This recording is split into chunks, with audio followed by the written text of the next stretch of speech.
నమస్తే, నేను మీ కుప్ప పద్మిని. ఇన్నాళ్ళు మీ సపోర్ట్‌ని నాకు అందిస్తూ, మీ ప్రేమని నాకు అందిస్తున్న ప్రతి ఒక్కరికి కృతజ్ఞతలు.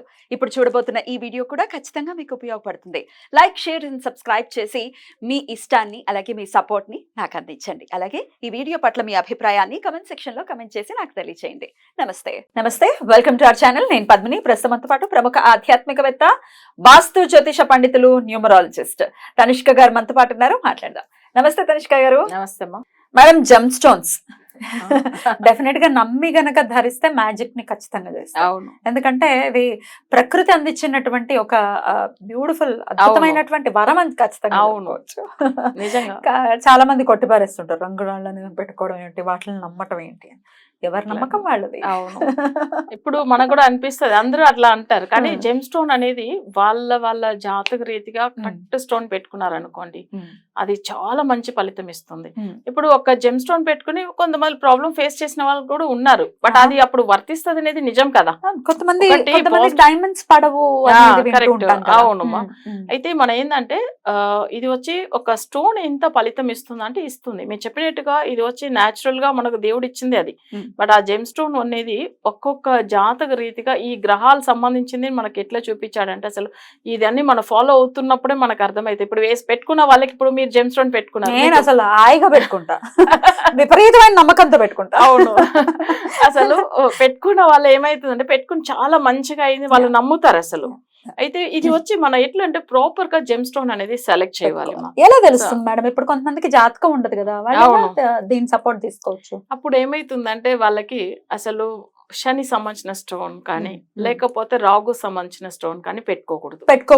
ఎందుకంటే వెళ్ళకూడదు వాటి జోలికి. అంటే చాలా పవర్ఫుల్. అది ఒకవేళ వాళ్ళ రాశికి, వాళ్ళ లగ్నానికి అది ఒకవేళ సెట్ అయి ఉంటే పర్వాలేదు. జనరల్ గా ఏందంటే మనం వచ్చి అసలు గోమేదకం అసలు ఏంటంటే రాగు సంబంధించింది, అంతే తొందరగా పెట్టుకోకూడదు. అట్లానే శని కూడా అంతే, ఇంద్రనీలం. ఇప్పుడు కొన్ని జాతకాలకు చూడండి, ఆ ఇంద్రనీలం అంటే ఇంద్ర లాంటి యోగం వస్తుంది. సో దానికి ఆయనకు ఆ ఇంద్రనీలం అని పేరు పెట్టారు. మామూలు నీలం కూడా ఉంది, మయూరి నీలం ఉంటుంది. అవును. కానీ ఏంటంటే అందులో ఇంద్రనీలం చాలా మంచిగా ఉంటుంది, చాలా బాగుంటుంది. ఇప్పుడు నేను పెట్టుకుంది కూడా ఇంద్రనీలమే. అయితే శని బాగున్న వాళ్ళు మాత్రమే పెట్టుకోవాలి. అసలు కొంతమంది శని బాలేరండి పెట్టేసుకుంటా స్టోన్ అని అనుకుంటారు, మీరు ఎలా చూస్తారు? అసలు ఏంటంటే వాళ్ళకి ఒకవేళ శని వగ్రమై ఉంటానో లేకపోతే మాంది గ్రహం ఉంటానో వాళ్ళకి అసలు పెట్టుకోకూడదు. అసలు జాతకంలో వాళ్ళకి వచ్చి శని ఒక మంచి పొజిషన్ లో ఉన్నప్పుడు వాళ్ళకి ఆ నీలం, ఇంద్రనీలం పెట్టుకోవడం మంచిది. నేను మయూరు నీలమో మామూలు నీలం అస్సలే నేను వద్దనే చెప్తాను. ఎందుకంటే పెట్టినా యూస్ లేనదాన్ని వేస్ట్ గా దానికి ఖర్చు పెట్టి కొనుక్కోవడం ఎందుకు. బట్ ఇంద్రనీలం కొంచెం కాస్ట్ ఎక్కువ ఉంటుంది, కానీ అంతకంత మంచి ఫలితం కూడా ఉంటుంది దానివల్ల. సో మనం ఇది పెట్టిన తర్వాతలోంచి కూడా చూడండి, అసలు నిజంగా చెప్పాలంటే ఇది కూడా చాలా ఇయర్స్ అయిపోయింది నేను పెట్టి.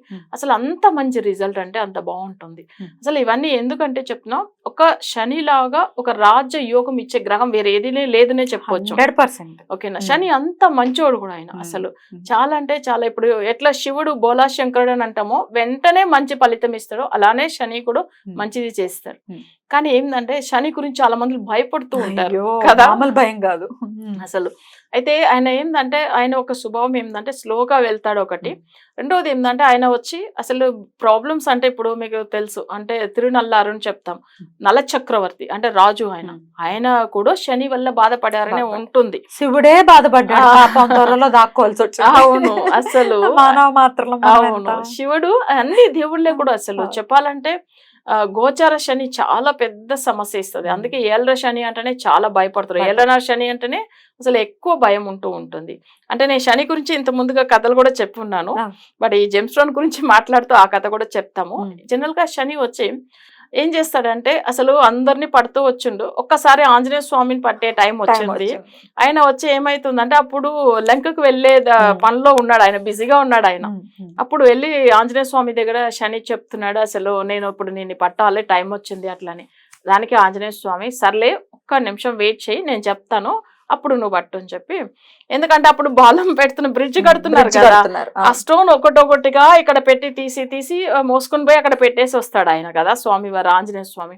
ఆ టైం చూసి ఏం చేస్తాడంటే ఆంజనేయ స్వామి ఒక్క చిన్న నిబంధన, ఏం లేదు నువ్వు షోల్డర్ మీద వచ్చి కూర్చోని అంటాడు ఆయన.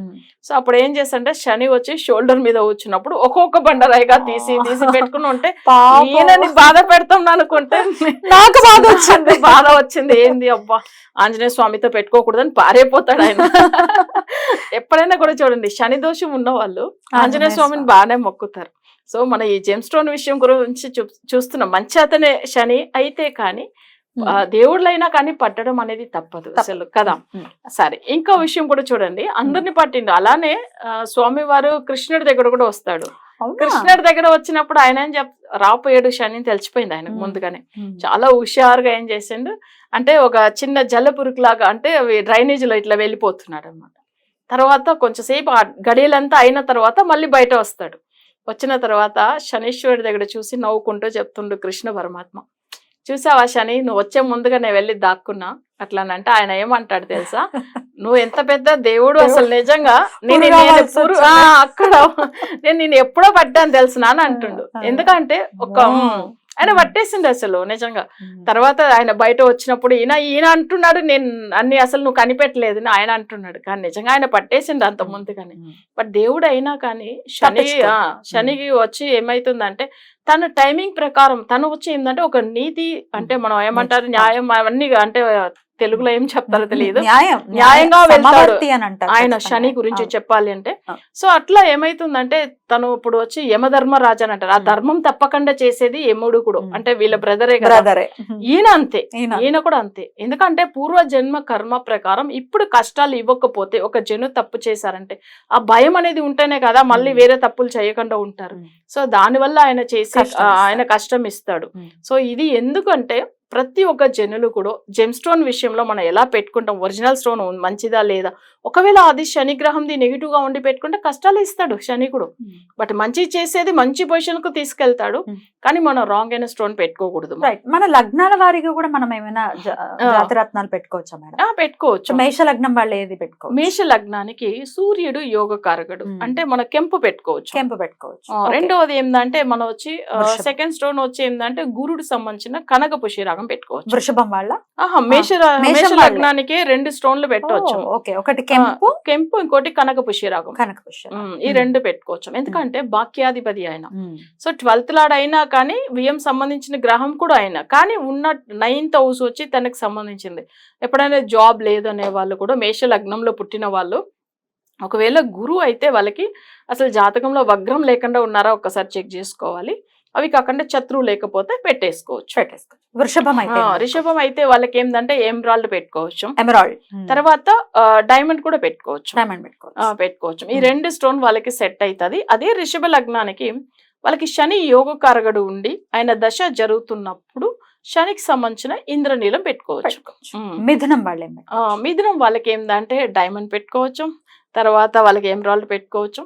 సో ఇంకొకటి ముత్యం కూడా పెట్టుకోవచ్చు. ఎందుకంటే వాళ్ళకి సెకండ్ లార్డ్ ధనస్థానం చంద్రుడు అవుతాడు.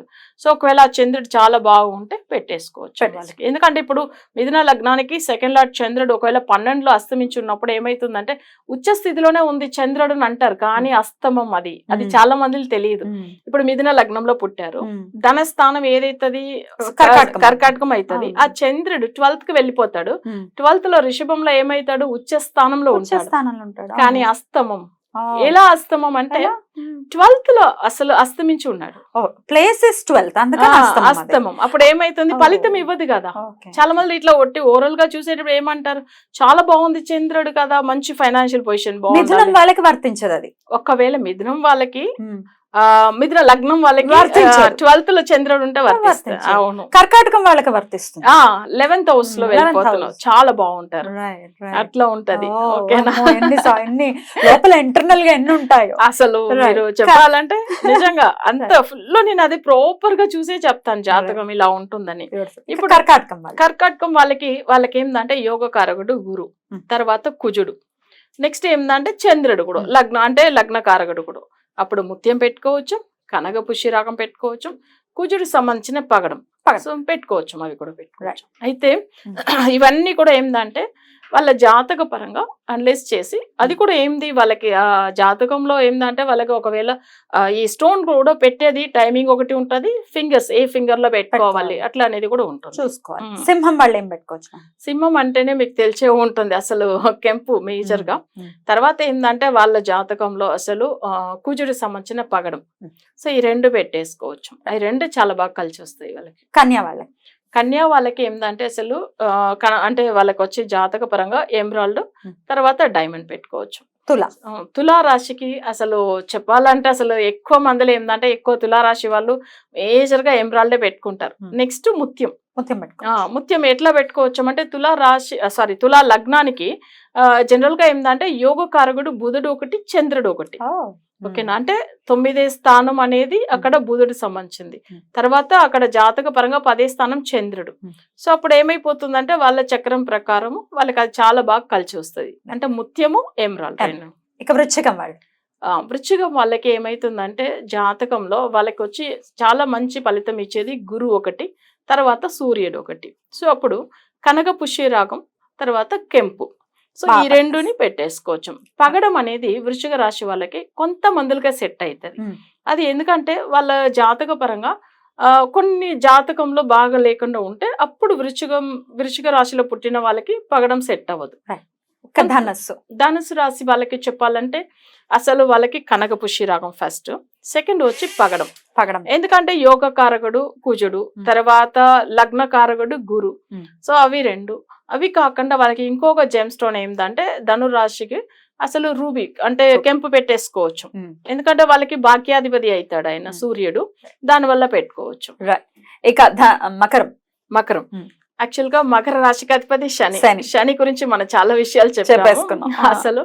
అయితే వాళ్ళకి ఏంటంటే డైమండ్ పెట్టవచ్చము, నెక్స్ట్ ఏంటంటే ఎమరాల్డ్ పెట్టవచ్చు. ఎందుకంటే రెండునే భాగ్యాధిపతి ఒకటి, జీవన స్థానాధిపతి ఒకటి వాళ్ళ జాతక పరంగా. అది చాలా మంచి ఫలితం ఇస్తుంది. కొంతమందికి ఒక డౌట్ ఉంటుంది, మకర లగ్నానికి ఏంటంటే 6th లార్డ్ బుధుడు కదా, బట్ ఆయన శత్రు ప్లేస్ కదా అట్లా అనేసి. బట్ అట్లా కాదు, యోగ కారకుడే అవుతాడు. అలా ఉన్న వాళ్ళు పెట్టుకోవచ్చు. కుంభం కూడా శని ఇల్లే. అవును, వాళ్ళకి ఏమైతుందంటే ఎక్కువ వాళ్ళకి వచ్చి ఎమరాల్డ్ పెట్టుకోవద్దు. ఎందుకు అట్లానంటే కుంభానికి అష్టమాధిపతి అవుతాడు, అప్పుడు చాలా పవర్ఫుల్ కదా అష్టమ స్థానం అంటే, అందుకే వద్దని చెప్తాను. అయితే డైమండ్ పెట్టుకోమంటాను వాళ్ళకి. సో మేజర్ గా డైమండ్ ఒకటే సెట్ అవుతుంది. ఒకవేళ కుంభరాశి వాళ్ళకి శని దశ నడుస్తుంది, వాళ్ళకి ఒకవేళ జాతక పరంగా శని మంచి పొజిషన్ లో ఉన్నప్పుడు, అంటే ఒకవేళ వాళ్ళకి నెగిటివ్ వగ్రం కాకుండా ప్లస్ మాంది గ్రహం అవ్వకుండా ఉన్నప్పుడు వాళ్ళు ఏంటంటే శనికి సంబంధించిన స్టోన్ అంటే ఇంద్రనీలం పెట్టేసుకోవచ్చు. ఇక మీనం ఓకే, మీన రాశి వాళ్ళకి మీన లగ్నం వాళ్ళకి కూడా మనం చూసామంటే మీన లగ్నానికి యోగ కారకుడు ఎవరు అంటే కుజుడుదా, తర్వాత ఏందంటే గురు. ఓకేనా, బట్ ఇక్కడ ఏమైతుందంటే ఒకరికి చంద్రుడు సంబంధించిన స్టోన్ కూడా మనం సెలెక్ట్ చేస్తాం. ముత్యం కూడా పంచమ స్థానం కాబట్టి. సో వాళ్ళకి ఏంటంటే మానసిక బాధలు ఉండకూడదు, చాలా మనసు ప్రశాంతంగా ఉండాలని చెప్పి ఫస్ట్ కనక పుష్యరాగం, తర్వాత పగడం, నెక్స్ట్ వచ్చి ముత్యం. సో ఇది ఇంత ప్రాపర్ గా మనం చెక్ చేసుకుని ఒక్కసారి పెట్టుకుంటే 100% రిజల్ట్ ఉంటుంది. బ్లైండ్ గా పెట్టేసుకోవద్దు. ఓవరాల్ గా అయితే ఈ స్టోన్స్ అయితే పనికొస్తాయి. అవును, చాలా బ్యూటిఫుల్ గా ఎక్స్ప్లెయిన్ చేశారు madam. Thank you so very much. నమస్తే.